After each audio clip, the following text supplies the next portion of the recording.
There's a plant growing in the cracks of your driveway right now. It contains 15 times more calcium than spinach, 8 times more vitamin C than oranges, more protein per ounce than beef. For 8,500 years, it sustained entire civilizations from the Great Lakes to the Mediterranean. People didn't just gather it, they bred it like wheat. They selected seeds generation after generation, stored them in clay jars for winter, and ground them into flour that lasted through famines. Then, we made it illegal. We created $74 billion Australian dollars industry dedicated to poisoning it out of existence. We convinced millions of people that this plant, which offers more nutrition than almost anything in the grocery store, is their enemy. We erased its name so completely that most Americans under 40 have never heard it, even though they've been looking at it their entire lives. This is the story of the most nutritious weed in America, and the system that cannot afford to let you remember what it is. The year is 1987. Deep in the Ozark Plateaus of eastern Kentucky, archaeologists are excavating ancient rock shelters sealed for thousands of years. Inside one shelter, they find storage pits, carefully constructed, deliberately placed. When they carbon date the contents, the results come back. 6,500 BC, over 8,000 years old. But what stops everyone isn't the age, it's what's inside. Seeds, thousands of them, carbonized and preserved, stored alongside squash and sunflower, in a way that could only mean one thing. This was food storage. This was deliberate agriculture. When they analyzed the seeds, they identified them as Chenopodium berlandieri, Native American lamb's quarters.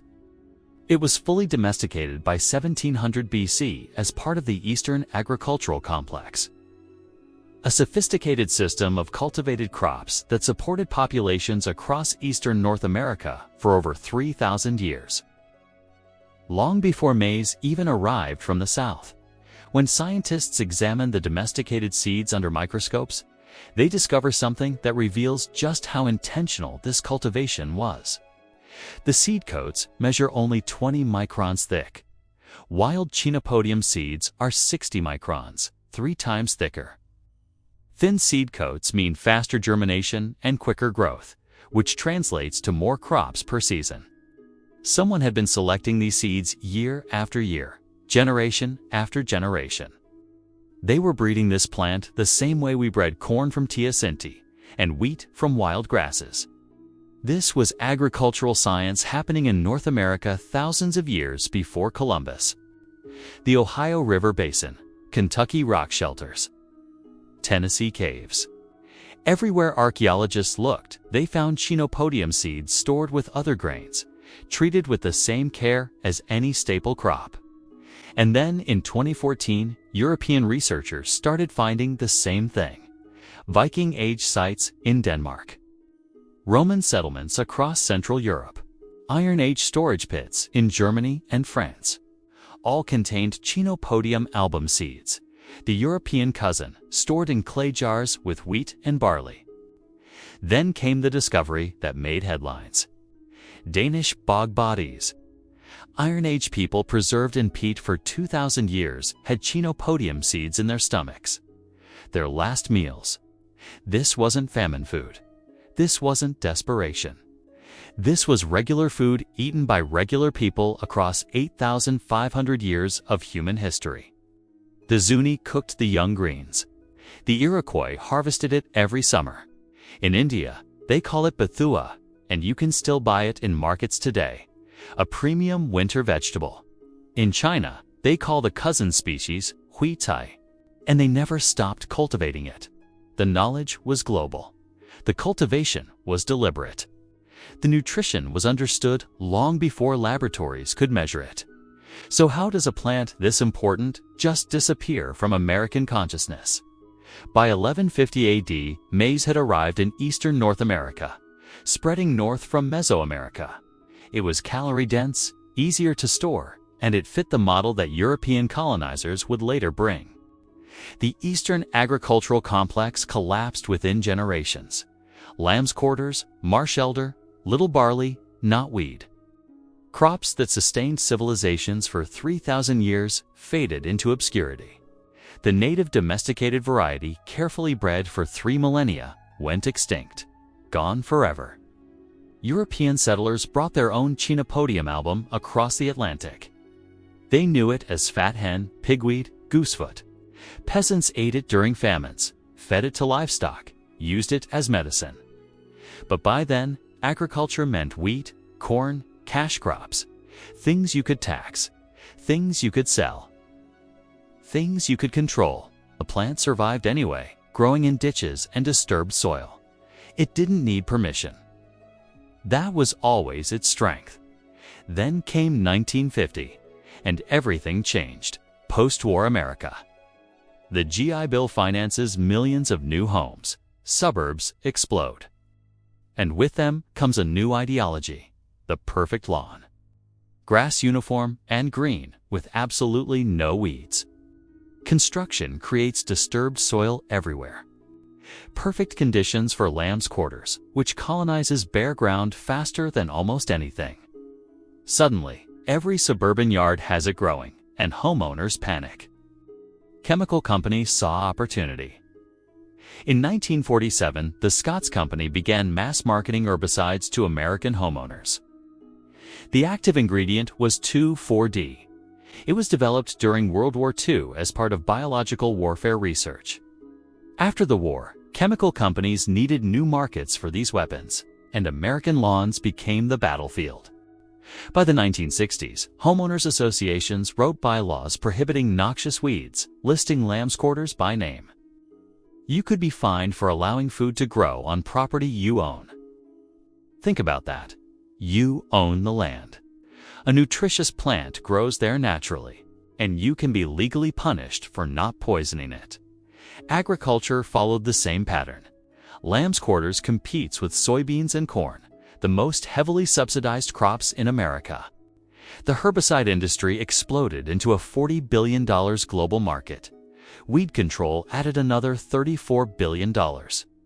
We are spending $74 billion annually to destroy plants with lamb's quarters as target number 1. Meanwhile, the leafy greens market grew into a $95 billion industry. Spinach, kale, lettuce, trucked from California's Central Valley, irrigated with increasingly scarce water. Packaged in plastic, shipped thousands of miles. And lamb's quarters, offering superior nutrition, grows free in every crack in the pavement. Let me tell you what's actually in this plant, because the results are stunning. 1 cup of lamb's quarters contains 464 milligrams of calcium. Spinach, the vegetable we're told to eat for strong bones, contains 30. That's 15 times more calcium. Vitamin C, 66 milligrams per cup compared to spinach at 8.4. More iron, more protein, more B vitamins than spinach or cabbage. 1 cup gives you 741% of your daily vitamin K requirement.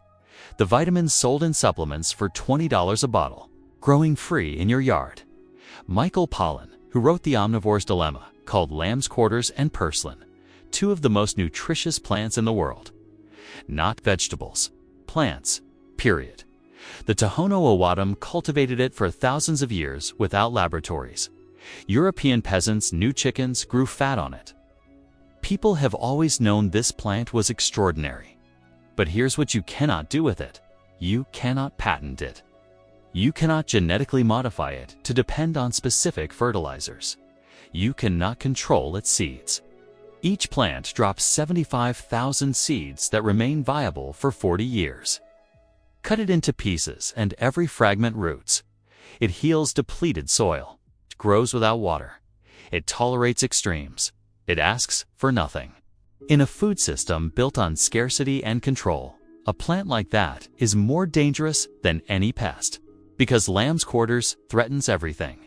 The leafy greens industry, the calcium supplement market, the vitamin industries. All of these depend on people believing they need to buy things when a plant in their driveway offers it for free.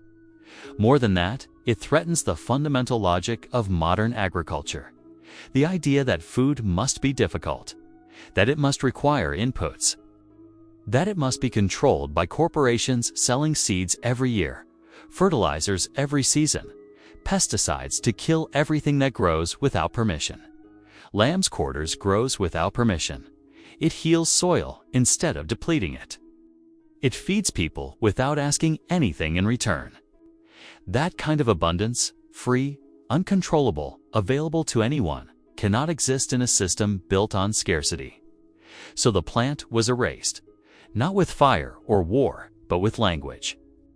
We called it a weed, a pest, a problem. We created an entire vocabulary around its destruction and convinced 3 generations that this plant is their enemy. Most Americans under 40 have seen it their entire lives, but have no name for it. When you erase the name, you erase the knowledge. When you erase the knowledge, you erase the power. But here's what they could not erase: the plant itself.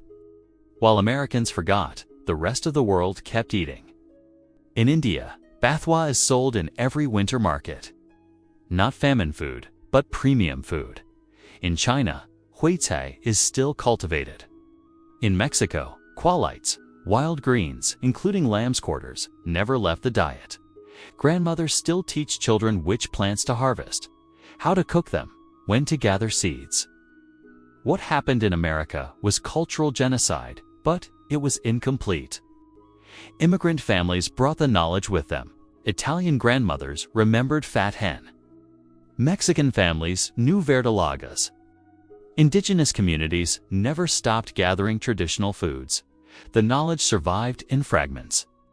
It was passed down in whispers, waiting for the moment when people would need it again.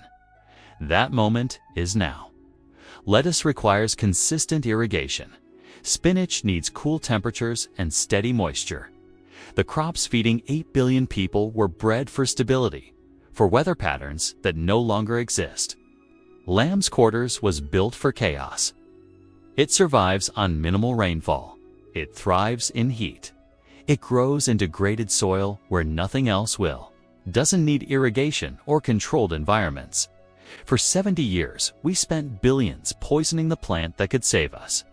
Now, as systems fail, the answer has been waiting in every crack, every disturbed patch of soil, every place we told it not to grow. And here's something most people don't realize. The reason lamb's quarters grows in disturbed soil isn't random. It's ecological healing in action. When soil is compacted, stripped, or poisoned, lamb's quarters is one of the first plants to return. Its deep taproot breaks up hardpan. Its leaves drop organic matter. It pulls nutrients from deep in the subsoil and brings them to the surface. It's not invading your garden. It's trying to fix what we broke. And while it's fixing the soil, it's offering you the most nutritious leafy green on the planet. For free, with 0 inputs, asking nothing in return except to be recognized for what it actually is. Let's do some simple math. A bag of organic spinach at the grocery store costs about $4 and contains maybe 6 cups of leaves. Those leaves have 30 milligrams of calcium per cup. You're paying $4 for 180 milligrams of calcium. One lamb's quarters plant in your yard produces dozens of cups of leaves throughout the growing season. Each cup has 464 milligrams of calcium. That's over 15 times more for $0. 0 inputs, 0 transportation, 0 plastic packaging. The supplement industry sells calcium pills for $15.30 per bottle. The vitamin K supplements cost $20. Protein powders cost $30 to $50. Iron supplements, B vitamin complexes, vitamin C tablets. One plant growing in your driveway provides all of this. Better absorbed in whole food form, with the full spectrum of cofactors that make nutrients bioavailable.